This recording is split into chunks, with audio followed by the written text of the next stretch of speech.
Welcome to Caledonia Sleeps, your peaceful escape into the heart of Scotland.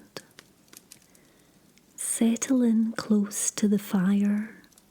Outside, the hills are just visible against the last of the light, and if you look closely at the lower slopes, you can see where the bracken is beginning to roll, where a smear of pale green has appeared at the base of the stone walls. The blackbird that has been singing since before dawn is still at it. He does not seem to know when to stop, or perhaps he does not want to. This is the equinox arriving, and tonight, gathered here by the fire, we are going to follow it back through centuries of story. We are going to travel into the folklore of the spring equinox, that moment when day and night hang in perfect balance, when the long dominance of winter darkness finally tips, and the light begins its slow return to power. In the old Druidic tradition, this moment was called Alban Eiler, a name meaning the light of the earth.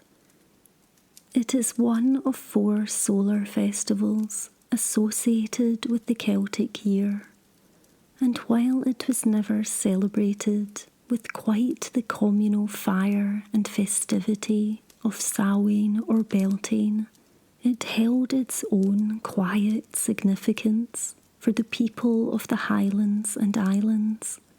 It was a threshold, a tipping point, a moment when the old powers of winter were understood to be losing their grip at last. So let us sit together by the fire this evening and let the story of this season find its way to us. There is something worth understanding about the way the old Gaelic calendar worked, because it is different from the way we tend to think about seasons now.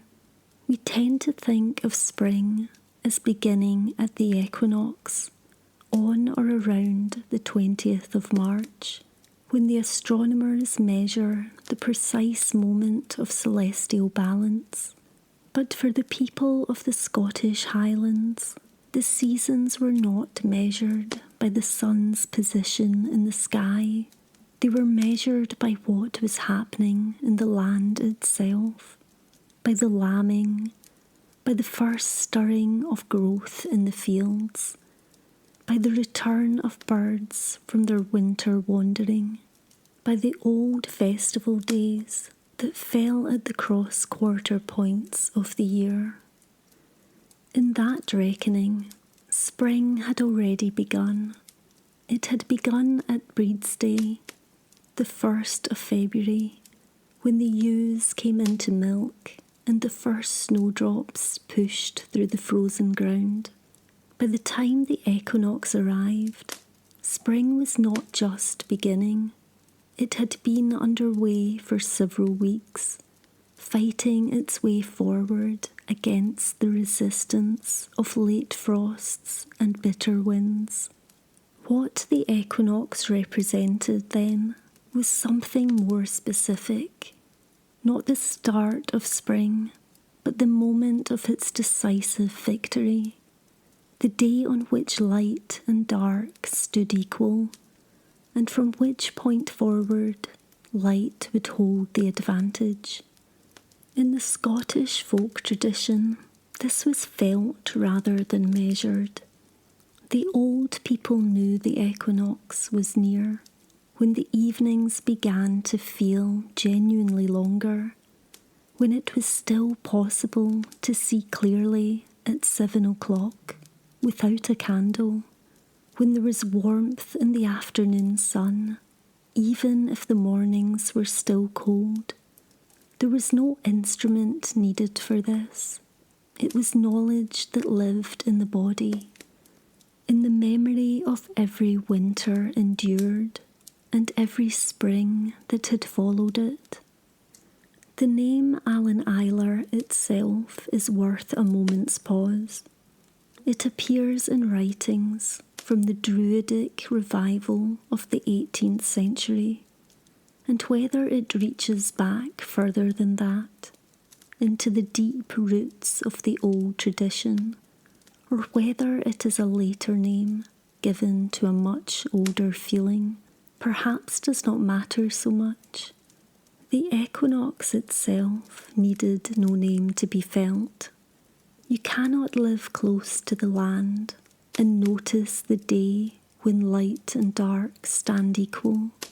The name is just the finger pointing at the moon. There was another date in the old Scottish calendar that clustered near the equinox, one that is less well known, but worth pausing over. March 25th, what the English calendar called Lady Day, was, in the reckoning before the Gregorian calendar reform, the old New Year, the day the year turned. In Scottish Gaelic tradition, this date carried associations with the Cailleach, the great spirit of winter, and was understood as the last day on which her power over the land held good. The Cailleach is one of the oldest and most enduring figures in Scottish mythology. She is vast and ancient, with blue-grey skin and a single great eye, and she has been shaping the landscape of Scotland since before memory began. She carries a staff with which she strikes the earth, freezing the ground solid. She strides across the mountains, and where her feet fall, frost follows. She is not evil. She is winter itself, necessary, harsh, and utterly without sentiment. But at the turning of the year, her season ends. In one of the old stories told in the Highlands, the Cailleach comes to a holly tree and throws her staff beneath it, for she will not need it again until autumn. And then she is gone, retreating to Ben Nevis or to one of the other great peaks where she sleeps away the summer months, waiting for her time to come round once more. Winter is ending, the Cailleach is stepping back, and the land is finally, quietly free.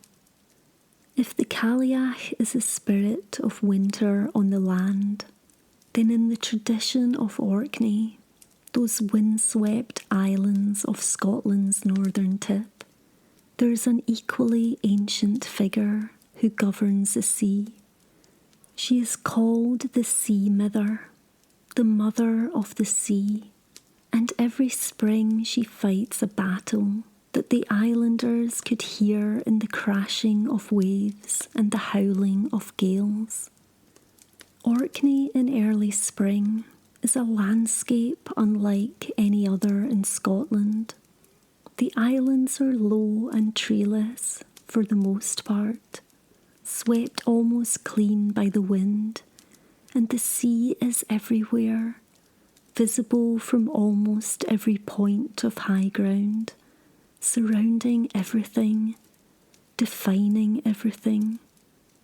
The water in March is a deep grey-green, heavy and cold, and the sky above it is rarely still.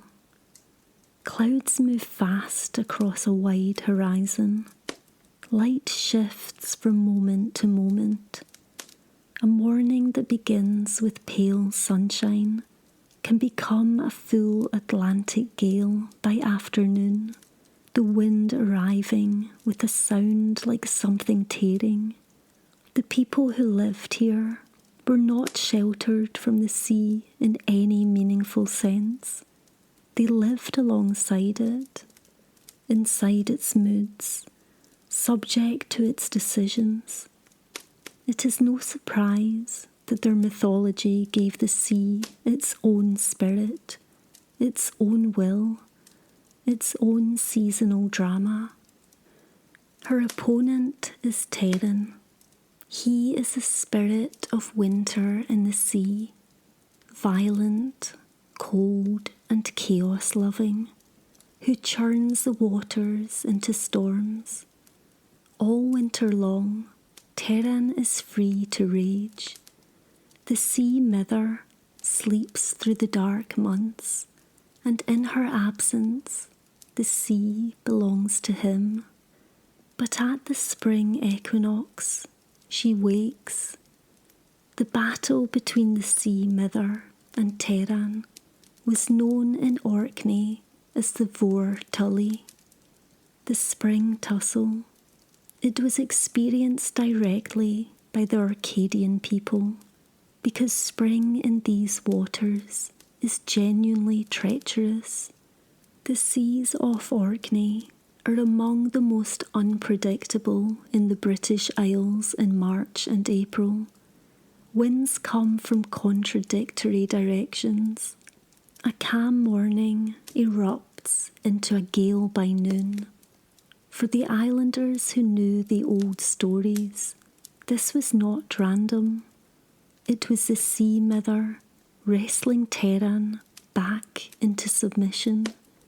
And from that experience of real weather, the story makes its own clear sense.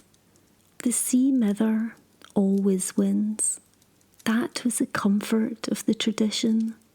However fierce the spring storms became, however many days the weather remained wild and dangerous, she would overcome Terran in the end. She would chain him beneath the waves for the summer months, and the sea would soften. The waters would grow gentler. The light would glitter on the surface again, and safe crossing would return. This was also the season in which the Nuclavee, that terrible skinless creature of Orcadian nightmare, was understood to be chained along with Terran. The Nuclavee, whose poisonous breath was said to bring disease to livestock and ruin to crops, was kept imprisoned through the summer by the Sea Mither's authority. Its season was winter.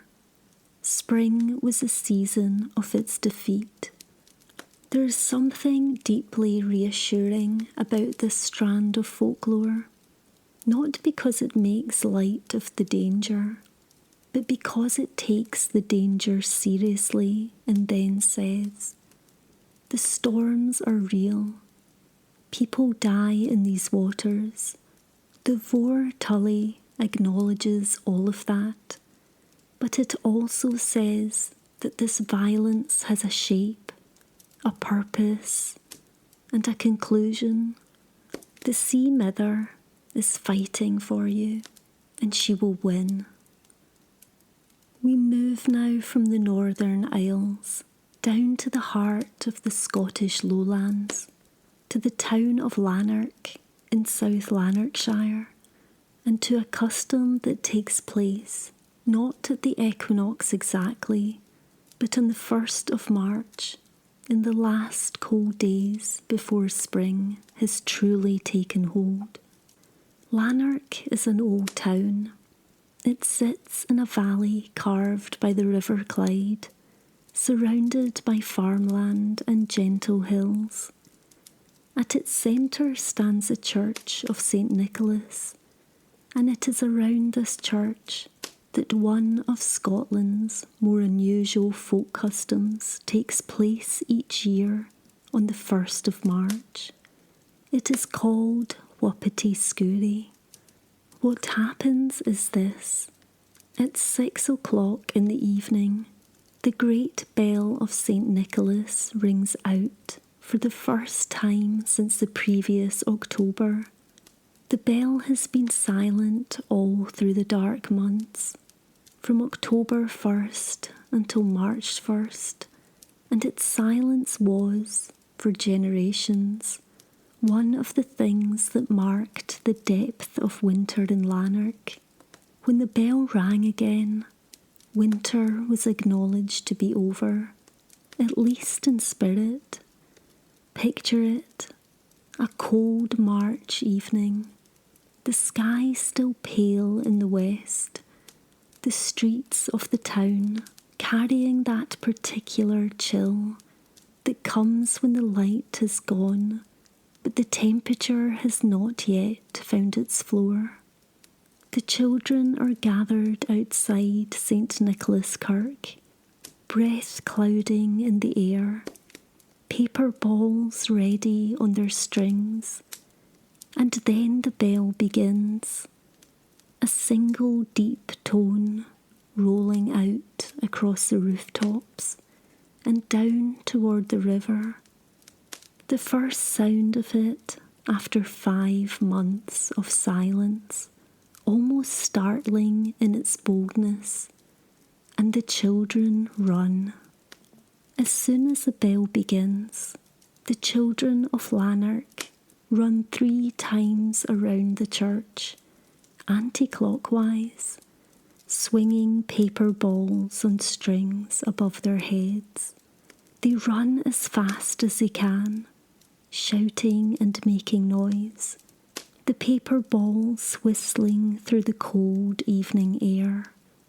When the 3 circuits are complete, the paper balls are hurled at one another in good-natured chaos, and coins are sometimes thrown by onlookers for the children to scramble after. The custom's origins are not fully known. The name Whuppity Scoorie has never been conclusively explained. This is one of those cases where the honest answer is simply that we do not know where it comes from. Some have suggested it relates to old Scots words meaning to chase or to whip up, possibly a reference to driving away winter spirits with noise and movement. The anti-clockwise running is also interesting. In Scottish folk belief, moving against the direction of the sun, widdershins, was traditionally associated with the undoing of things, with the reversal of spells and the disruption of old forces. On that reading, running widdershins around the church on the 1st of March may have had meaning that predates the Christian building entirely. What the custom preserves, whatever its origin, is the very old human instinct to mark the turning of the season with noise and movement and collective action, to make the change happen in some sense, rather than simply to observe it. And woven into all of this is a fairy tale, because the name Whuppity Scoorie belongs not only to the custom, but to a story, a Scottish story that people have been telling for a very long time. A goodwife found herself in desperate circumstances.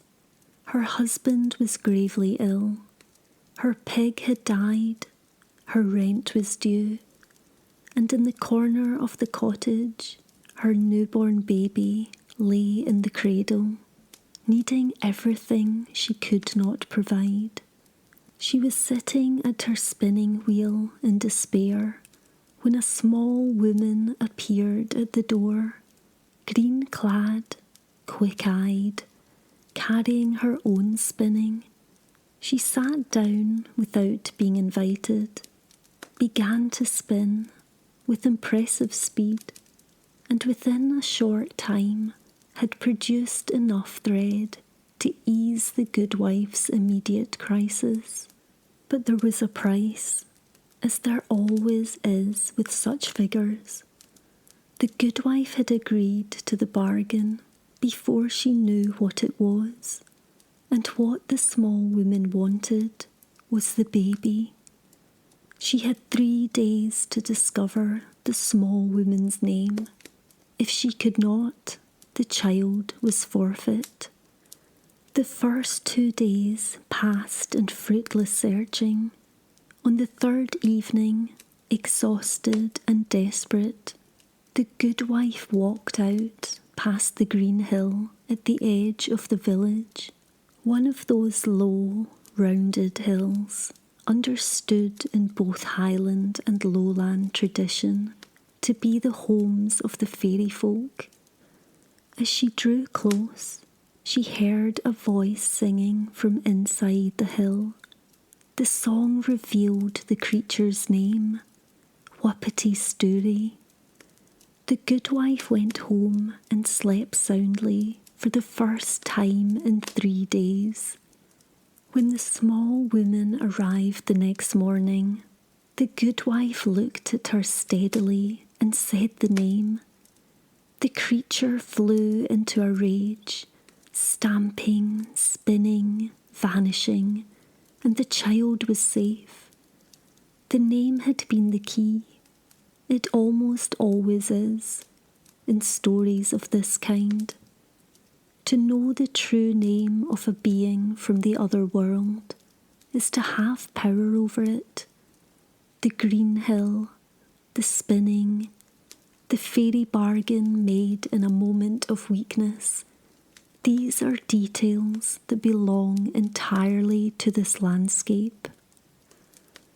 Spring in Scotland, before any other sign, announces itself in sound, not in warmth. The warmth comes later and comes gradually. What arrives first is the birds. The skylark goes up in March, rising from the rough grass of the moor in a steep, trembling climb, its song pouring down from a height where the bird itself is nearly invisible. The lapwing returns to the fields, tumbling and calling in its dramatic display, its cry carrying across the open ground. The oyster catcher, known in Gaelic as Breed's servant, the bird that heralded her return at Imbolc, comes back to the coast and the river margins, piping its bright, urgent call across the water. Each arrival was noticed, each was remembered, each carried meaning for people whose lives were shaped by the rhythm of the season. But the most significant arrival of all, in terms of Scottish folk belief, was the cuckoo. The cuckoo is among the last migratory birds to return in spring.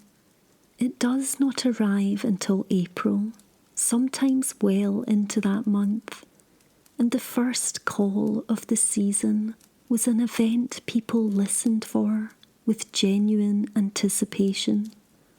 In Scottish Gaelic tradition, the cuckoo was known as the fairy bird, the belief being that it did not spend winter in a distant land, as we know now it does, but vanished into the other world and returned to our world in spring as a kind of ambassador from that other place. This belief was recorded by Alexander Forbes in 1905 in his collection of Gaelic animal names. The cuckoo moved between worlds, and its call was therefore something between an ordinary bird sound and a message from elsewhere. Hearing the cuckoo for the first time each year was attended by a cluster of beliefs and customs. If you heard it while still lying in bed, it was considered bad luck, the implication being that the lazy would be left behind while spring moved on without them. If you heard it while standing on soft ground, that was fortunate. On hard or rocky ground, less so. In some parts of the Highlands, people would run 3 times in the direction of the sun upon hearing the first cuckoo call to ensure good fortune for the coming year. There was a belief, too, that whatever you were doing when you heard the first cuckoo, you would be doing plenty of that same thing before the year was out. So to be eating was excellent. It promised abundance. To be sitting idle was worrying, and to be counting money was very fine indeed. The cuckoo also brought a particular kind of weather with it, a period of cold, sharp winds that came in April around the time of the cuckoo's arrival, was known in Scotland as the Cailleach storm. The Cailleach being the old Scots word for cuckoo. This was not bad weather exactly, but weather that had required acknowledgement. Spring was real, but it was not yet fully in possession of the land. The Cailleach storm was winter's final argument, brief and pointed, before it conceded the season entirely. There is something in all of this that speaks to a very patient, very careful way of knowing the world. The people who watched for the first cuckoo and ran sunwise on hearing it were not doing something irrational. They were paying attention. They were marking the moment. They understood that spring was not a switch that was simply flipped, but a long negotiation between forces, and they wanted to be present for it, to acknowledge it, to participate in it with the whole of their attention. Water in Scottish folk belief is never entirely still, even in the depths of winter, but in spring, water wakes. The rivers run faster with snow melt from the high ground. The burns that were sluggish and half frozen through January come rushing down the hillsides with new urgency. And the sacred springs, the holy wells found throughout the Highland landscape, often marked by an ancient tree and a cluster of offerings left by generations of visitors. The holy wells stir at the turning of the season. The practice of visiting holy wells is ancient in Scotland, far older than Christianity, though the Church absorbed and adapted it over the centuries. Sacred springs were understood as places where the boundary between the human world and the other world was thin, where the water rose from deep underground, from the roots of things, from whatever source sustained the world beneath the surface. To drink from such a spring was to take in something that came from that depth. To make an offering was to communicate with whatever powers dwelled there. There are holy wells throughout the Highlands and Islands that have been visited by pilgrims for hundreds, possibly thousands of years.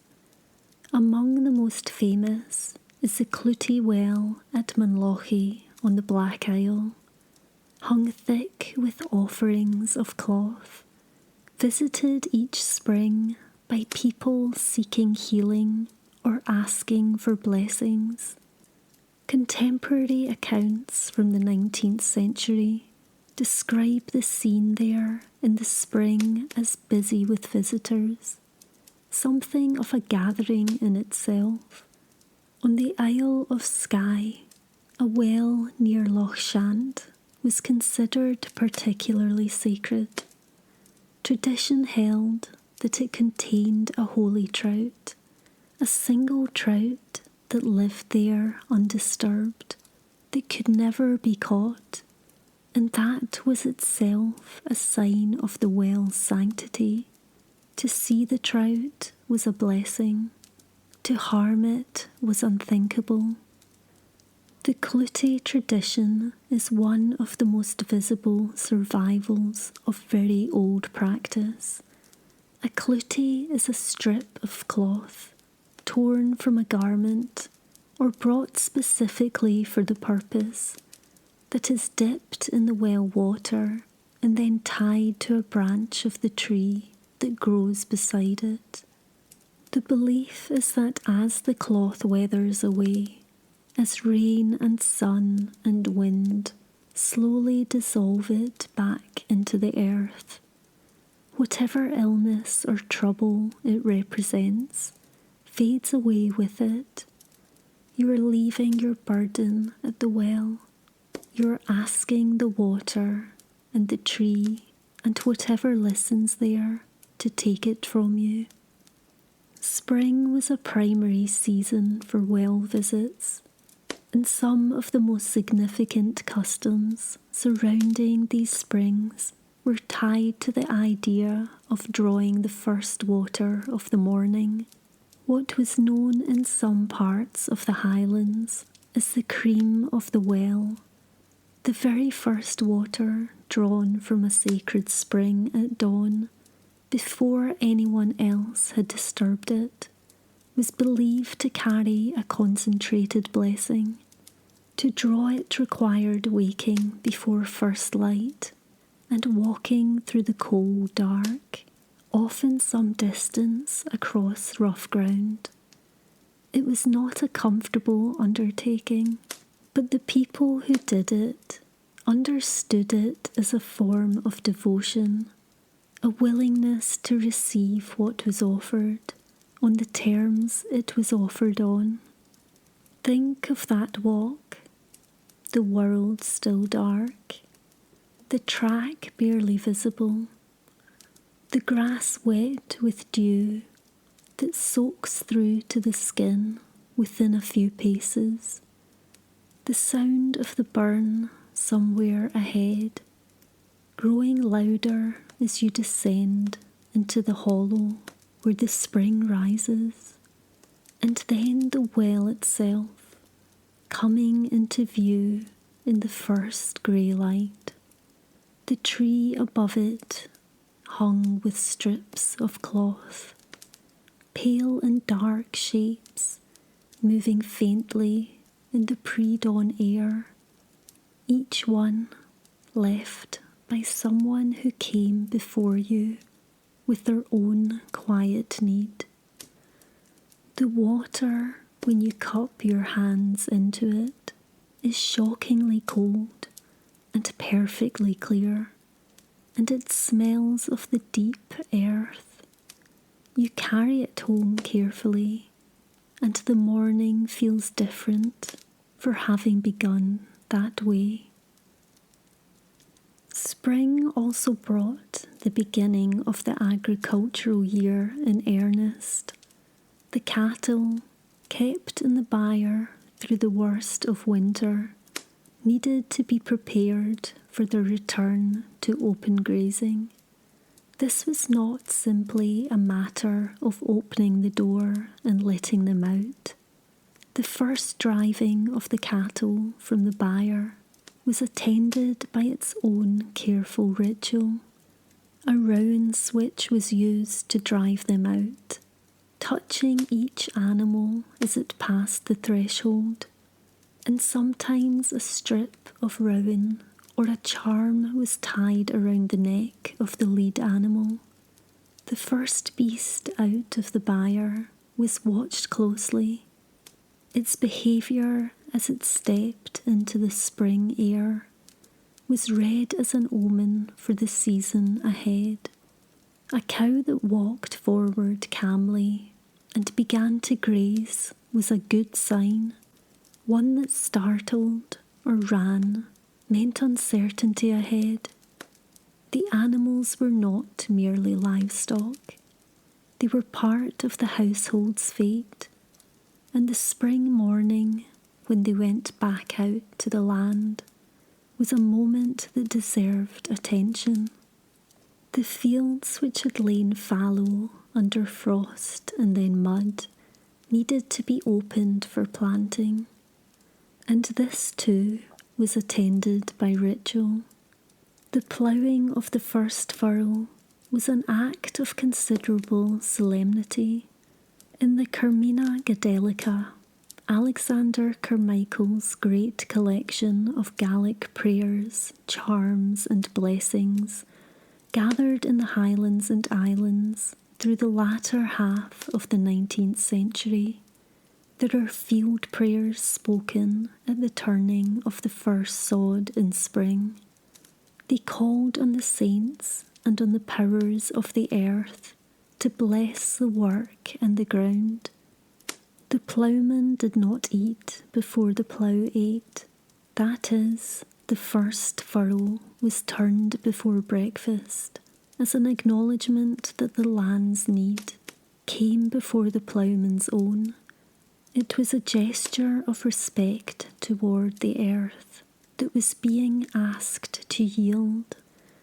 There is something particular about the smell of ground turned after a long winter. It rises from the broken earth in a wave, cold still and faintly mineral, but underneath that something alive and dark and full of promise. The blade of the plough cuts through soil and has been locked tight for months, and the earth opens with a sound that is almost a sigh. The rooks follow close behind, as they always have, picking through what the furrow reveals. The morning is sharp and clear. The ploughman's breath clouds the air, and the field, which yesterday was closed and brown and dormant, begins strip by strip to become something new. The foot plough, a distinctive Highland tool, shaped to be pushed with the foot rather than pulled by a horse, was used on steep and rocky ground where draught animals would not easily work. The turning of a hillside field with this tool was slow, laborious work, requiring a particular knowledge of the ground, where the rock lay just below the surface, where the soil was deep enough to hold a seed, where the water would gather and need to be guided away. The people who did this work carried both physical and ritual knowledge of the land they tended. They knew it the way you can only know something you have worked with your hands for a lifetime. The ashes of the hearth fire, that sacred flame tended so carefully through the winter, were scattered on the fields in spring. This was understood as carrying the blessing of the home fire into the soil, a transfer of warmth and protection from the domestic space to the agricultural one. The hearth and the field were not separate domains. They were part of the same continuous work of sustaining life. One of the things that the people of the Scottish Highlands understood very clearly was that the arrival of spring changed the behaviour of the fairy folk. Through the winter months, the green hills that were understood to be their homes were quiet. The fairy folk were not gone exactly, but they were less present, less active, less inclined to interfere with human life. The long darkness was a time when both worlds turned inward. But in spring, the mounds opened. This was not necessarily reassuring. The fairy folk of Scottish tradition are not the delicate, whimsical creatures of Victorian imagination. They are powerful, capricious, and dangerous when disrespected. They could bless a household, and they could also blight it. The relationship between the human community and the fairy folk required constant maintenance, offerings made, certain places avoided, certain behaviours scrupulously observed. In spring, when the mounds opened and the fairy folk became active again, the protective measures needed to be renewed. Rowan crosses, 2 small rowan twigs bound together with red thread, were replaced above doorways and in byres and barns. Iron was checked and made ready. The old protections that had kept the household safe through winter were refreshed, because the world was changing and the fairy folk were moving. There were signs that they were close. One widely shared piece of lore, recorded across several regions of Scotland, was the belief that a brief shower of rain, falling while the sun was still shining, meant the fairy folk were baking in their hillside halls, and the sudden rain was the steam of their cooking. It is a charming image, and it seems to have been taken quite seriously. You did not mock the sunlit shower, you acknowledged it, and perhaps moved on quickly. And there was the green hills themselves, which needed to be approached with care, particularly at dusk, and particularly if music could be heard from within.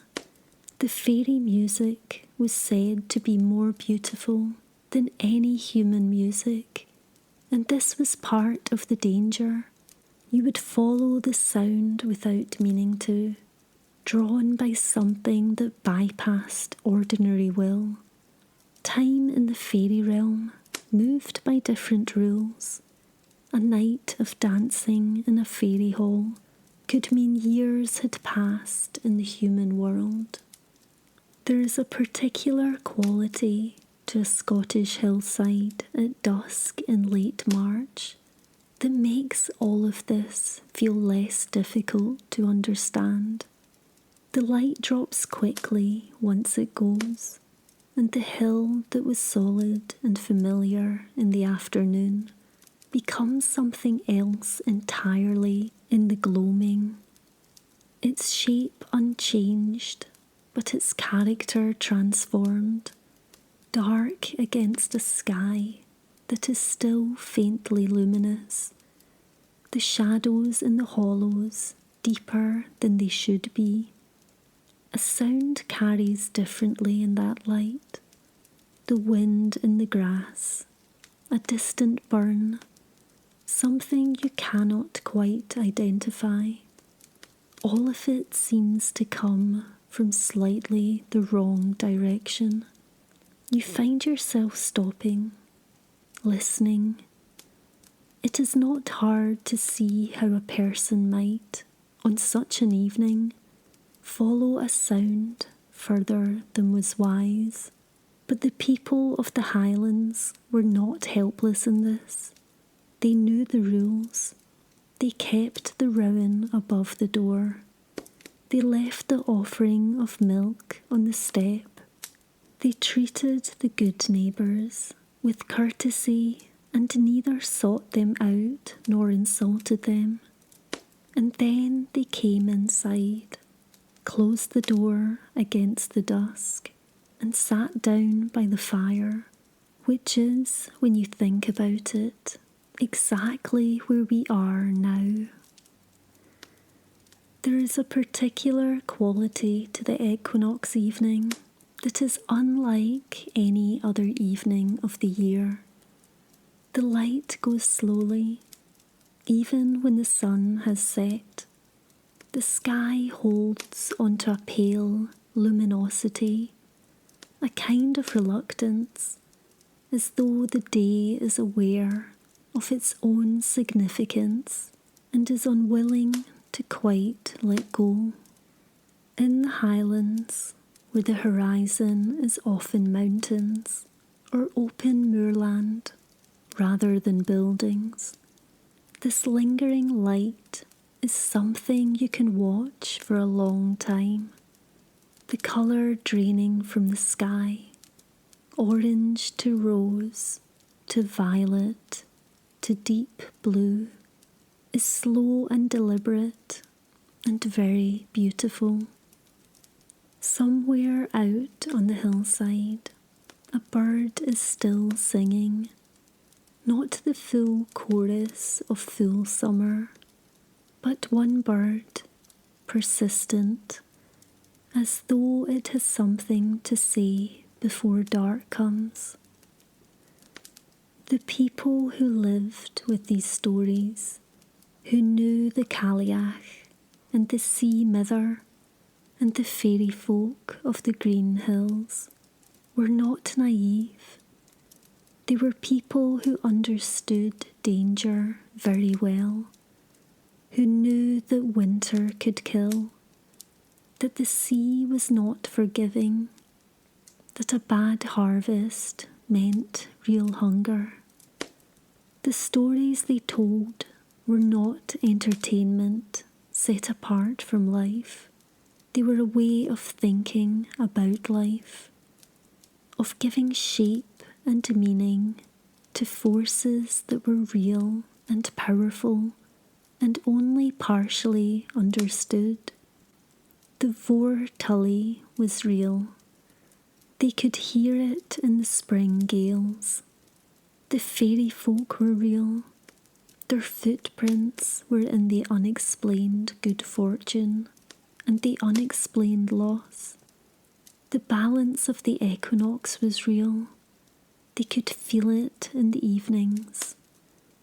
To sit with these stories tonight beside the fire is to sit with a very old way of paying attention. Not credulity, attention, a willingness to notice the world, to acknowledge its patterns, to feel what a particular evening in March actually feels like, that curious luminosity, the bird singing late, the sense that something has shifted. The Cailleach has stepped back from the land. The Sea Mither is winning her battle. The cream of the well is waiting to be drawn before dawn. Spring is coming. It is always coming. And tonight, the light and the dark are exactly equal. The fire is down to its embers now. The room holds its warmth, but the flames have quietened. Outside, the sky has settled into proper darkness at last, though even now there is something in it, a quality of depth rather than weight, as though the dark itself knows it is not the dark of December. We have travelled tonight through the folklore of Alban Eiler, the spring equinox in Scotland. We have stood at the threshold with the Cailleach as she lays down her winter staff. We have heard the Vor Tully in the spring gales of Orkney and understood it as the Sea Mither fighting her way back to authority over the waters. We have run with the children of Lanark around St. Nicholas Kirk in the cold March evening, and heard the tale of Whuppity Scoorie and the name that was the key. We have listened for the first cuckoo, the fairy bird returning from its winter in the other world, and understood why people ran 3 times in the direction of the sun when they heard it. We have walked to the holy wells in the early morning and drawn the first water of the season. We have felt the solemnity of the first ploughed furrow and the hearth ash scattered on fields still cold from winter. We have kept a respectful distance from the green hills at dusk. What all these things have in common is attention. The people who held these traditions were people who paid attention to where they were and what time it was in the year. They knew the difference between a March evening and a December one. They noticed the bell beginning to ring again. They watched for the first cuckoo and remembered exactly where they were standing when they heard it. They walked to the well before dawn and drew the first water. This is what the old folklore preserved. Underneath all its creatures and customs and charms, a practice of noticing, of being here, in this particular place, on this particular evening, at this particular turning of the year. The Cailleach sleeps. The Sea Mither has won her tussle for another season. The fairy bird will be back in a few weeks, calling from the birches at the edge of the field. And tonight, the light and the dark are equal. It is a small, precise, beautiful thing, and we have been here for it. Let the fire settle. Let the room hold its warmth. Let the equinox evening do what it does. Linger at the horizon a little longer than the dark months allowed. A small gift, freely given. Sleep well. Sleep gently. And if you have found comfort in these old stories from the heart of Scotland, consider sharing them. A like, a subscription to the channel means that more evenings like this one are possible, and the stories keep being passed on, which is all stories have ever asked. Good night from the hearth. Good night from Scotland. Good night.